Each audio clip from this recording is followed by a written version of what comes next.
오늘 이 시간 우리에게 주실 하나님의 말씀은 이사야 41장 8절에서 10절입니다. 이사야 41장 8절에서 10절 같이 한 목소리로 봉독하겠습니다. 시작.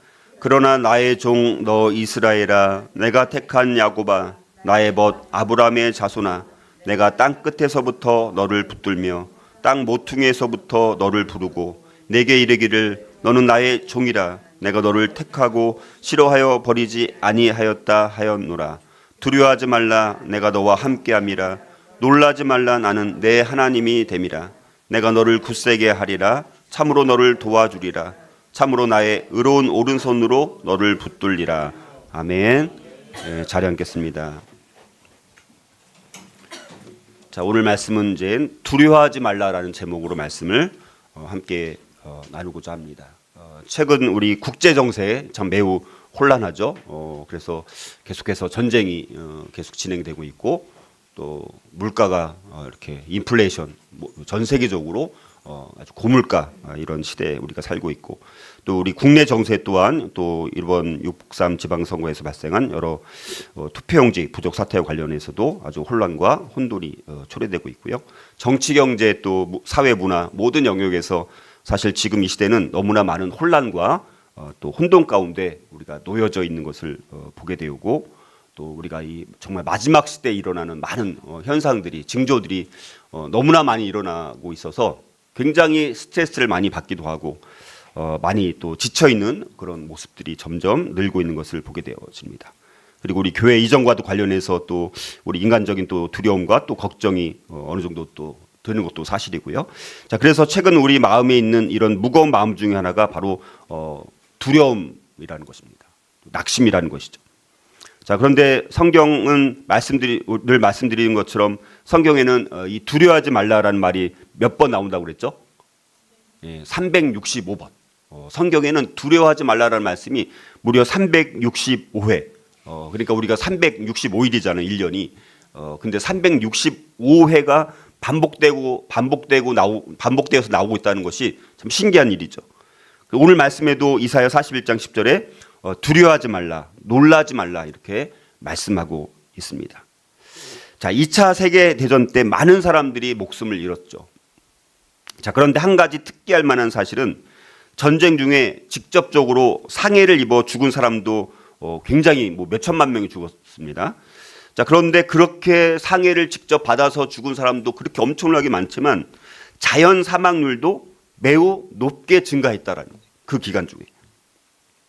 자, 그래서 이런 사실을 연구하던 어떤 학자는 많은 자연 사망자의 병명을 두려움과 낙심이라고 이렇게 진단을 했습니다.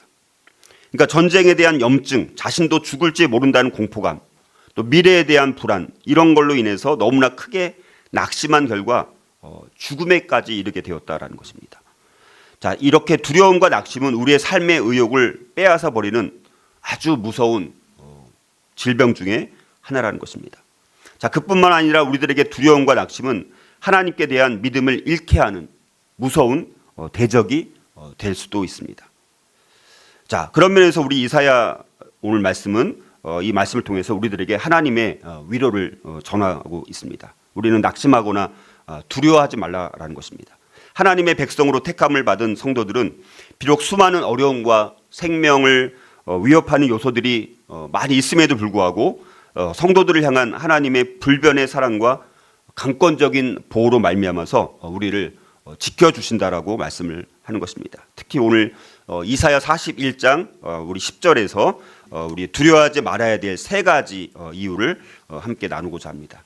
자, 그렇다면 우리가 혼란과 불안, 고난 가운데서도 두려워하거나 놀라지 말아야 할 이유는 무엇인지 오늘 세 가지를 함께 묵상하고자 합니다. 첫 번째는요, 임마누엘 하나님이 어떤 상황에서도 우리와 함께 하시기 때문입니다. 자, 임마누엘 하나님께서 우리가 어떤 상황에 놓여 있을지라도 우리와 함께 하신다라고 약속하고 있습니다. 자, 우리가 두려워하지 않고 놀라지 말아야 될 첫 번째 이유는 무엇보다도 먼저 여호와 하나님께서 함께 하시기 때문입니다. 자, 오늘 위로와 보호의 말씀은 특별히 이스라엘 백성들이 바벨론에서 포로 생활을 하고 있는 그 고난의 상황을 전제로 해서 주신 말씀입니다. 근데 아직은 포로 생활을 한 거는 아니에요. 포로 생활을 할 것을 미리 말씀하는 거예요. 자, 이사야서는요, BC 8세기, 9세기에 쓰여졌습니다. 근데 미래에 일어날 일들인 책망과 심판과 경고, 그리고 바벨론 포로에서의 구원과 회복을 기록하고 있는 예언서입니다. 그러니까 앞으로 일어날 일을 말씀하는 거예요, 사실은. 자, 그런데 그 앞으로 일어날 일이지만 이 나라가 이제 포로로 끌려가고 망하게 될 거라는 것을 예언하는 선지서입니다. 아직 망하진 않았지만 망하게 될 거라는 거예요.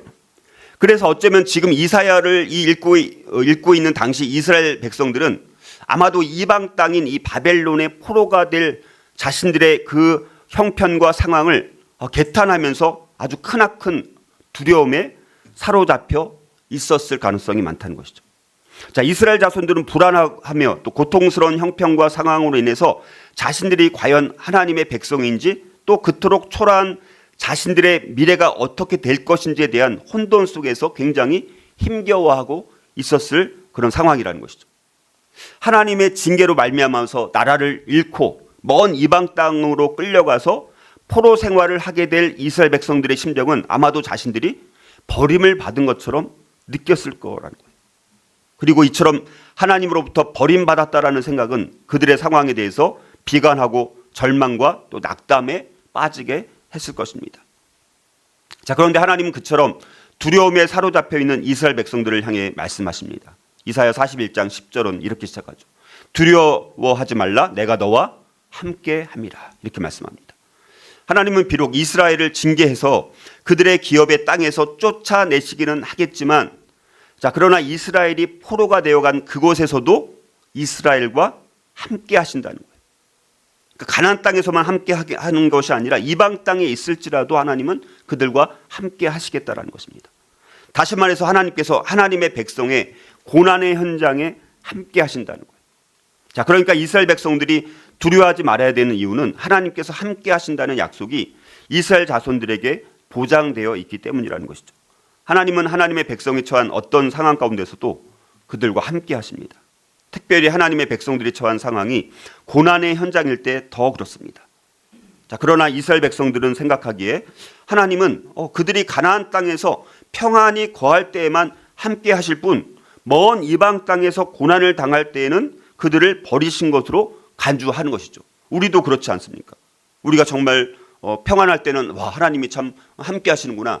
근데 우리가 고난 가운데 있고 우리가 너무나 환난 당할 때, 너무나 어려움과 고통 가운데 있을 때, 그때는 마치 하나님이 우리를 버리신 것처럼 느껴질 때가 우리도 있다는 것입니다. 자, 그것에 대해서 하나님은 그런 잘못된 관념을 오히려 바로 잡아주시는 거예요. 그들과 함께 하신 하나님은 그들이 언제, 어느 곳, 어떤 상황에 처하든 임마누엘의 은혜로 그들을 붙들어 주신다는 것입니다. 자, 그런데 이러한 약속은 우리 성도들에게도 마찬가지라는 것이죠. 임마누엘의 하나님이 우리와 함께 하십니다. 주님은 우리와 세상 끝날까지 함께 하실 것을 예수님도 약속해 주셨습니다. 마태복음 28장 20절에서 볼지어다 내가 세상 끝날까지 너희와 항상 함께 있으리라.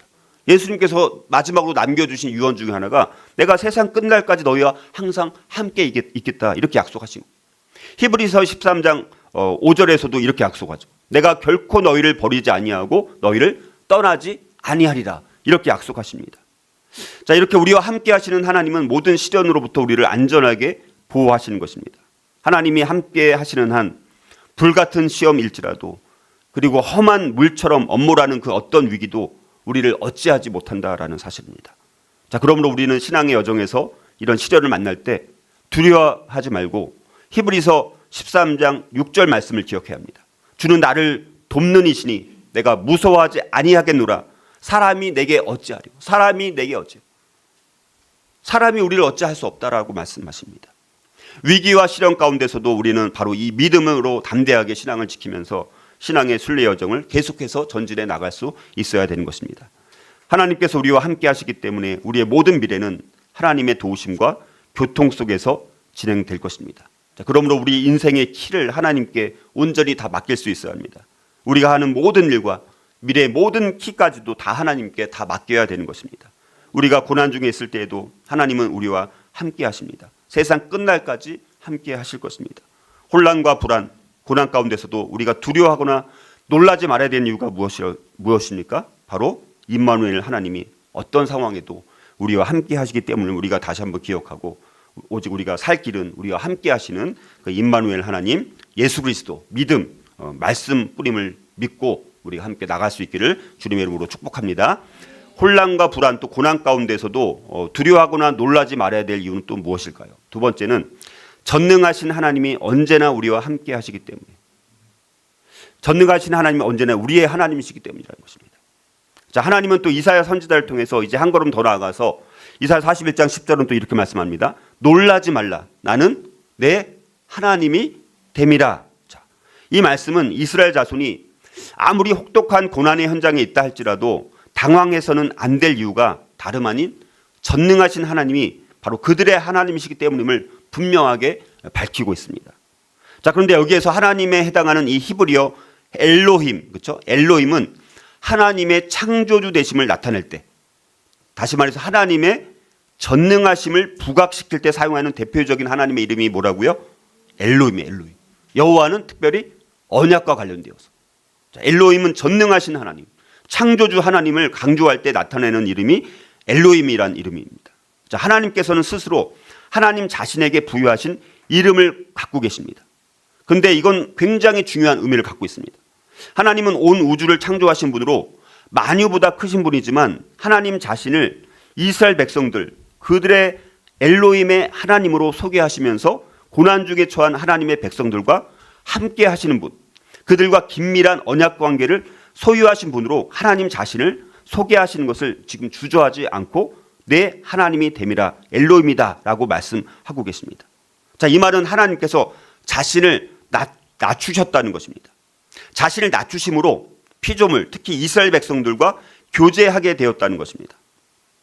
자, 하나님은 창조주이시고 인간은 피조물이기 때문에 하나님께서 자기 자신을 낮추지 않으시면 피조물은 결코 그분을 알아볼 수가 없습니다. 원래. 자, 그러면 하나님께서 자신을 엘로힘이라고 이름을 선언하신 것은 전능하신 창조주 하나님 스스로의 낮아짐이시며 그 백성 이스라엘을 향한 사랑의 표현이라는 것입니다. 자, 그런데 사실 우리가 상식적으로 생각해 보면, 자, 이스라엘처럼 지금 멸망을 당할 이 민족, 이방의 포로에 끌려갈 민족의 신은 사실은 우리가 전능하신 하나님이라고 여기서 믿을 수 있나요? 오히려 업신여김, 멸시의 대상일 뿐이라는 것입니다. 자, 그런 예가 많이 있었습니다. 두 가지 예만 또 들면, 과거 애굽 왕 바로가 여호와의 명령을 전하는 모세를 향해서 여호와를 마치 업신여기는 그런 발언을 막 일삼았던 것을 보게 되었습니다. 그리고 아수르 왕 사네립도 자신이 정복한 모든 나라와 민족들의 신들을 멸시하면서 과거 북이스라엘을 정복했던 그런 일이 있었습니다. 자, 그러나 엘로힘의 하나님은 그런 하나님이 아니라는 거예요. 엘로힘의 하나님은 전능하신 하나님이십니다. 자, 지금은 잠시 이스라엘의 징계 때문에 우상 숭배하고 하나님도 섬기면서 다른 우상들도 뭐 바알 신도 섬기고 뭐 금오스 신도 섬기고 뭐 아스다로 신도 섬기고, 자, 그러면서 하나님의 징계 때문에 70여 년간 바벨론에서 이스라엘 백성들의 포로 생활을 하겠지만, 징계 때문에, 그러나 그 기한이 차게 되면, 70년이라는 기한이 차게 되면 다시 그들의 땅으로 돌아오게 하시는 분이라는 거예요. 포로로 끌려가게도 만드시고 다시 돌아오게도 하시는 분이 누구라고요? 전능하신 엘로힘 하나님이라는 것입니다. 우리는 이 사실을 그래서 이스라엘이 포로 기환의 역사를 통해서 분명히 확인할 수 있었습니다. 그렇죠? 1차, 2차, 3차에 걸쳐서 포로로 끌려갔던 그 이스라엘 백성들이 이제 70년이 정말 차니까 정말 놀랍게도 그 약속대로 정말 1차 또 2차, 3차에 걸쳐서 귀환의 역사를 했던 것을 우리는 역사를 통해서 분명히 확인할 수가 있다는 것입니다. 그리고 애굽 왕 바로를 향해서도 결국은 열재앙을 통해서 악한 그 애굽 문화를 심판하시고 이스라엘 백성들은 결국은 출애굽시키신 하나님이었다라는 것입니다. 하나님은 창조주 하나님이십니다. 그리고 전능하신 하나님이십니다. 그러므로 우리는 혼란과 불안, 고난과 환난 가운데 있을지라도 결코 두려워하지 말아야 된다는 것입니다. 자, 그리고 놀라지 말라, 나는 내 하나님이 됨이라. 이 말씀에서 여기를 보면 하나님이 됨이라라고 말씀하고 있습니다. 됨이라. 자, 그런데 이 말은 하나님이 언제나 늘 영원히 그들의 하나님이시다라는 것을 의미하는 것입니다. 다시 말해서 하나님 스스로를 그들의 하나님으로, 그들과 영원히 함께 하신 분으로 소개하시는 하나님께서 고난의 자리에 앉아있는 그 백성들을 언제까지나 그냥 그렇게 내버려 두겠느냐라는 것입니다. 때가 되면 하나님께서 그들을 구출해 내시겠다라는 것입니다. 그냥 내버려 두는 것은 결코 상상할 수 없는 일이라는 거예요. 오히려 하나님은 더 적극적으로 하나님의 백성들에게 보호와 안위의 손길을 베푸신다는 거예요. 이런 보호와 안위의 말씀은 오늘날 영적 이스라엘인 우리 또 성도들에게 있어서도 마찬가지라는 것입니다. 혼란과 불안, 또 고난과 환난 가운데도 우리가 두려워하거나 놀라지 말아야 되는 이유는 바로 전능하신 하나님이 언제나 저와 여러분들의 하나님이시기 때문이라는 것입니다. 자, 그러므로 저와 여러분 그리고 우리 교회 공동체가 이 전능하신 하나님께서 언제나 저와 여러분들의 하나님과 우리 교회 공동체 하나님 되심을 우리가 신뢰하면서 믿음의 여정을 우리가 힘차게 나갈 수 있기를 주님의 이름으로 축복합니다. 자, 마지막으로 혼란과 불안 또 고난 가운데서도 두려워하거나 놀라지 말아야 될 이유는 또 무엇일까요? 자, 세 번째는요. 권능의 하나님이 절대적으로 우리의 하나님이시기 때문입니다. 권능의 하나님이 절대적으로 우리의 하나님이 되신다라는 것입니다. 자, 이제 마지막으로 이제 짧지만 이사야 41장 10절 이 마지막 부분은 삼중 보호의 약속이 주어지고 있습니다. 굉장히 우리가 붙들 말씀이죠. 그래서 10절 마지막에 이렇게 말씀하죠. 내가 너를 굳세게 하리라. 참으로 너를 도와주리라. 참으로 나의 의로운 오른손으로 너를 붙들리라. 이렇게 말씀합니다. 이 세 가지로 우리를 보호해 주신다라고 약속하고 있다라는 것입니다. 자, 먼저 약속 첫 번째 약속 뭡니까? 내가 너를 굳세게 하리라. 자, 이거는 뭡니까? 내가 너를 강하게 하겠다라는 거예요. 우리를 강하게 만들어 주겠다는 거예요. 그러니까 이 말은 육체적으로나 정신적으로나 영적으로나 매우 강하게 해 주시겠다라는 그런 말씀입니다. 하나님께서 이스라엘 자손을 영육간에 강하게 해 주신다는 말씀을 한층 강조하는 아주 위로가 되는 말씀이라는 것이죠. 자, 그런데 여기서 강하게 하리라, 강하게 하리라. 자, 이 표현이 굉장히 중요합니다. 이거 뭐 약간 신학적인 어려운 용어이긴 하지만 이게 뭡니까? 강하게 한다라는 것은 예언적 완료 표현이라는 거예요. 예언적 완료라는 게 있습니다. 이 히브리어의 그 아주 특별한 이제 그런 게 있는데 바로 예언적 완료라는 게 있습니다. 자, 이게 뭐냐면 다시 말해서 그 발생이 비록 미래의 일입니다. 아직 일어나지 않은 일이에요. 미래의 일이지만 이미 하나님의 작정 가운데 하나님의 작정 하나님께서 작정하신 것은 반드시 이루어져 안 이루어져요? 반드시 이루어져요. 하나님께서 작정하시면요 반드시 이루어지는 것입니다. 근데 미래의 일이지만 이미 하나님의 작정 가운데서 확정되어서 어떤 일이 있어도 그 일은 변개치 않고 그대로 이루어질 것임을 말씀하는 게 예언적 완료라는 표현입니다. 여기 다 근데 그 예언적 완료로 다 표현됐습니다. 여기 세 가지가 다. 자, 그렇게 하나님께서 너희들을 강하게 해주시겠다라는 것이 앞으로 안 일어난 거지만 이미 일어난 것처럼 확정해 주신다는 하나님의 작정으로. 자, 두 번째도 보면 하나님은 그래서 이스라엘 자손을 이렇게 영육간에 강하게 하실 뿐만 아니라 참으로 너를 도와주리라. 두 번째 또 약속을 주십니다. 도와준다라는 말씀.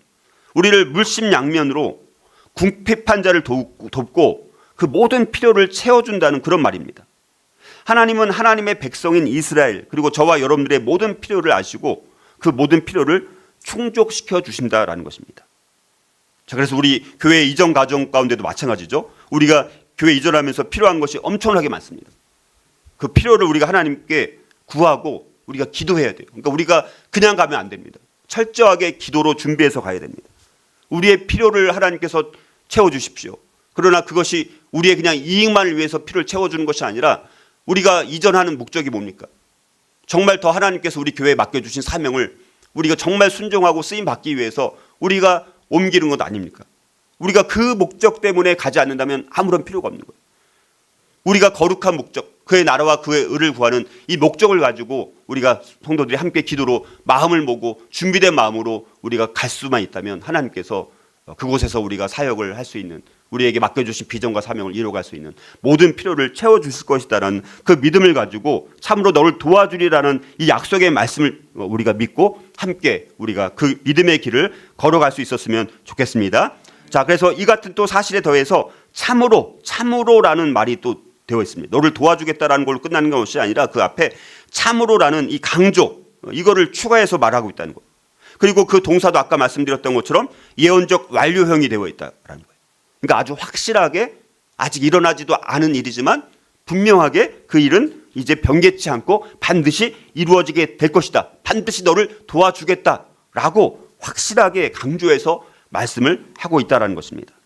하나님은 저와 여러분을 도와주시되 아주 확실하게 절대적으로 도와주신다라는 것입니다. 자, 그러므로 이 말씀은 우리에게 아주 매우 확신을 주는 그런 말씀이 될 수 있다는 것입니다. 자, 하나님은 또 이스라엘 자손을 이렇게 굳세게 하시고 참으로 도와주실 뿐만 아니라 마지막으로 참으로 나의 의로운 오른손으로 너를 붙들리라 이렇게 말씀합니다. 야, 여기 오른손, 여기 오른손. 자, 구약 성경에서 축복을 베풀 때 사용하는 손은 왼손입니까? 오른손입니까? 반드시 오른손이어야 합니다. 자, 구약 성경에서 오른손은 축복과 힘과 은총이 주어지는 통로로 여겨지는 것이 오른손입니다. 그러니까 우리가 안수할 때 오른손으로 하잖아요. 그러니까 우리 가정에서도 우리 부모님이 특별히 우리 아버지, 영적 제사장 아버지들이 자녀의 머리에 얹고 우리 자녀들을 위해서 여러분들이 축복의 기도를 해줘야 돼요, 사실은. 그 훈련이 우리가 훈련을 좀 했으면 좋겠어요. 특별히 이러한 오른손이라는 표현이 하나님과 관련해서 사용될 경우에는 하나님의 전능하심, 하나님의 능력과 권능의 현시, 그러니까 나타남을 상징하는 것입니다. 오른손은 보다 구체적으로 하나님의 백성들이 원수들로부터 압제와 고통을 당할 때 그들을 구출해내시는 도구로도 묘사되는 것이 오른손입니다. 자, 그런데 그 오른손 앞에 또 뭐라고 되어 있습니까? 의로운 오른손. 의로운이란 말이 또 추가되어 말씀하고 있습니다. 자, 이 말은 하나님께서 하나님의 백성을 구원하시기 위해서 행하시는 하나님의 권능의 나타남이 어느 누구에게도 비난을 받을 수 없는 완전히 정당한, 완전히 공의로운 능력의 발현이다라는 것을 나타내 주기 위해서 의로운 오른손 이렇게 말을 하는 것입니다. 하나님은 그래서 하나님의 백성들 구원하실 때 절대적으로 정의와 공의에 입각해서 하나님의 권능을 발현했습니다. 그냥 하나님이 전능하시니까 무시무시한 어떤 왕들처럼 그렇게 막 횡포를 부리면서 그렇게 권능을 행하는 분이 아니라 구원을 행하실 때도 그 과정 자체 속에서도 정의와 공의에 입각해서 하나님의 권능을 나타낸다라는 것입니다. 하나님은 그 속성이 의로우시기 때문에 목적의 성취를 위해서라면 수단과 방법을 가리지 않는 그런 분이 아니라는 것입니다. 자, 혼란과 불안, 고난 가운데서도 우리가 두려워하지 말고 놀라지 말아야 되는 이유는 바로 권능의 이런 하나님이, 공의의 하나님, 절대적으로 권능하신 그 하나님이 절대적으로 우리 교회 공동체를 강하게 해주시고 우리를 도와줄 뿐만 아니라 우리를 붙들어 주실 것을 우리가 믿는 저와 여러분들이 되었으면 좋겠습니다. 자, 결론을 맺고자 합니다. 지금까지 살펴본 이사야 41장 10절 말씀은요, 하나님께서 자기 백성을 그래서 얼마나 사랑하시는 분인지를 너무나 잘 보여주고 있는 거예요. 하나님은 자기 백성을 끔찍이도 사랑하시는 분이십니다. 하나님은 자기 백성을 끔찍이도 사랑하셔서 자기 백성을 바른 길로 인도하기 위해서 때로는 너무나 사랑하시기 때문에 불가피하게 자기 백성을 징계하기도 하시지만, 그러나 그 징계 중에도 우리 곁을 떠나지 않고 우리와 함께 하신다는 것입니다. 특별히 우리 고난의 현장에서 더 함께 하십니다. 물론 하나님은 하나님의 백성과 고난의 현장에 함께 하시지만 하나님의 백성들이 충분히 연단될 때까지는 조용히 침묵하고 계시기 때문에 때로는 마치 하나님이 멀리 떠난 것처럼 느껴질 때도 있는 거예요. 물론 우리가 징계일 수도 있고 고난일 수도 있습니다. 그러니까 우리가 잘못해갖고 죄를 범해가지고 하나님이 징계를 행할 때도 있고, 물론 다른 목적 때문에 더 우리를 큰 인물로 만들기 위해서 고난을 주시기도 합니다. 자, 그러나 그 와중에도 하나님은 우리가 완전히 실족하지 아니하도록, 우리가 완전히 망하지 않도록 우리들을 암암리에 도우시고 붙잡으시며 은혜를 베푸시는 거예요. 자, 이 사실이 굉장히 중요합니다. 근데 우리는 그 사실을 인식하지 못할 때가 많아요. 고난 가운데 있습니다. 너무너무 징계 가운데 굉장히 힘들 때가 있어요. 근데 하나님께서 우리를 그나마 붙잡아 주시고 우리를 도우시고 계시기 때문에, 근데 우리를 인식을 못해요. 자, 그 사실을 아는 것이 굉장히 중요합니다. 사실 우리 징계에 처한 하나님의 백성이 하나님의 징계를 견딜 수 있는 것은 왜 그렇습니까? 우리가 힘이 있어서, 우리가 내가 잘나서, 그게 아니라 하나님께서 우리가 실족하거나 망하지 않도록 그만큼 아주 은밀히, 우리가 인식하지 못할지라도 은밀하게 우리를 도우시고 붙드시고 온갖 필요한 은혜를 베풀어 주시기 때문이라는 거예요. 우리 삶을 돌아보면 정말 그런 것 같아요. 내가 고난 가운데 있었을 때 아니면 징계 가운데 있었을 때 그때 우리가 완전히 실족해가지고 내가 완전히 모든 것을 포기하거나 완전히 망가져가지고 자살하거나 그렇지 않고 우리가 그렇게 견뎌내고 이렇게까지 올 수 있었던 것은요, 암암리에 우리가 보이지 않는 손길을 통해서 누군가를 통해서 계속해서 우리가 완전히 실족하지 않도록은 그렇게를 우리 붙잡아 주시고 우리를 지켜주시고 인도해 주셨기 때문에 가능했다는 사실입니다. 하지만 하나님의 징계 중에 있는 성도는 그 징계 혹은 고난 자체의 무게와 하나님의 그 침묵으로 인해서 하나님께서 함께 하신다는 사실을 깨닫지 못하고 두려움 가운데 사로잡힐 수 있다는 것입니다. 그리고 그렇게 되면 하나님의 징계는 또 오히려 역효과가 날 수도 있는 거예요. 그래서 하나님 오늘 말씀처럼 바벨론에서 포로로 생활하게 될 이스라엘 백성들에게 미리 알려주시는 거예요. 미리 하나님께서 그들과 함께 하심을 밝히시면서 너희들이 혹시 징계를 받아서 포로로 끌려갔을지라도 거기서 두려워하지 말고 놀라지 말 것을 권고해 주시는 거예요. 미리 얼마나 친절하십니까? 미리 이걸 또 알려주시는 것 아닙니까? 그러나 이러한 권고는 단지 바벨론 포로 생활 중에서만이 아니라는 것입니다. 이러한 하나님의 함께 하심과 도우심은 이스라엘이 그들 역사의 시초에서부터 그때만이 아니라 포로 생활로 끌려가는 이때만이 아니라 그들의 이스라엘이라는 나라가 생기는 그 믿음의 조상 그때부터 그들의 역사 가운데 시초에서부터 지속적으로 체험했던 바라는 것입니다. 이스라엘은 그들이 개인이 되었건 공동체가 되었건 거의 대부분 고통의 현장에서 가장 분명하게 그들 중에 임재하신 하나님, 그들에게 도움의 손길을 베푸시는 하나님, 환난과 핍박, 온갖 시련과 장애물로부터 구원하시는 하나님을 그 역사 속에서 그 조상 때부터 수없이 많이 체험할 수 있었다라는 것입니다. 그런 예를 들면 헤아릴 수조차 없어요. 성경의 대부분 이야기는 바로 그런 것입니다. 아브라함, 이삭, 야곱, 요셉 등 믿음의 조상들이라고 할 수 있는 이들이 겪었던 그 믿음의 순례길에서도 하나님 함께 하셨습니다. 여러분들 정말 우리 창세기 1장에서 우리가 이 12장부터 쭉 보면 믿음의 조상 4명의 아브라함, 이삭, 야곱, 요셉의 인생에 대해서 정말 자세하게 나오지 않습니까? 그렇죠? 그들이 정말 하나님이 그들의 인생 가운데서 수많은 어려움이 있지 않았습니까? 자, 그들이 그럼에도 불구하고 믿음의 순례길을 그들이 완주할 수 있었던 비결은 뭡니까? 하나님이 함께 하셨기 때문이라는. 애굽에서 고난받는 하나님의 백성들을 구원하시는 과정에서도 하나님은 함께 하셨습니다. 그들이 또 출애굽해서 가나안으로 향하는 광야길 40여 년간에도 함께 하셨습니다. 견고한 성들과 철벽과 그런 신무기를 구비한 이 장대한 가나안 원주민들과 싸워서 가나안 땅을 정복하는 과정에서도 하나님은 함께 하셨습니다. 자, 그것은 영적 암흑기라고 할 수 있는 사사시대와 또 온갖 어려운 일들이 질비했던 왕들이 치리할 때도 마찬가지였다라는 것입니다. 그야말로 하나님은 하나님의 백성들과 동고동락하시는 분이시고 그들의 고난의 현장에서 찾아오셔가지고 그들의 아픔을 공감하시고 체휼하시는 자비로우신 은혜로우신 하나님이신 것입니다. 자, 우리 하나님은 이처럼 고난 중에 위기 중에 처한 하나님의 백성들과 함께 하십니다. 하나님의 백성들을 결단코 버리거나 외면하시는 법이 없고 우리가 아파하고 괴로워할 때 같이 아파하시고 괴로워하시는 분이십니다. 오늘날에도 우리 하나님은 하나님의 백성들을 고난 중에서도 붙드시는 하나님이십니다. 때로 우리들의 범죄로 인해서 우리가 징계 가운데 처해지든 아니면 악한 세상 가운데 그냥 그 시련 고난의 모진 바람을 견뎌내야 할 상황에 처해지든 하나님 결단코 우리를 외면하지 않으시고 우리를 지키시고 보호해 주시는 분이십니다. 그래서 우리가 그 하나님을 뭐라고 부릅니까? 임마누엘 하나님, 임마누엘 하나님, 우리와 함께 하시는 하나님. 그것이 우리에게 큰 위로가 되는 것입니다. 우리는 그래서 이런 사실을 결코 잊지 말고 이스라엘 백성들을 위로하신 하나님이 동일하게 오늘 우리에게도 어려운 일을 당해도 두려워하지 말라라고 위로해 주심을 생각할 때 우리가 내 상황이 형편이 어떠하든 우리 교회 형편이 지금 많이 어려울지라도 다시 한번 힘과 용기와 소망을 갖고 우리가 믿음의 길을 걸어갈 수 있었으면 좋겠습니다. 나와 함께 하시는 하나님, 나를 붙드시는 하나님, 그 오른손을 의지해서 우리 삶의 모든 문제를 이겨나갈 뿐만 아니라 우리 교회 이전의 모든 과정도 우리가 함께 이겨나감으로 인해서 정말 우리가 그 땅을 정복하는, 그래서 우리에게 맡겨주신 귀한 비전과 사명을 우리가 함께 이루어갈 수 있는 저와 여러분이 될 수 있기를 주의 이름으로 축복합니다.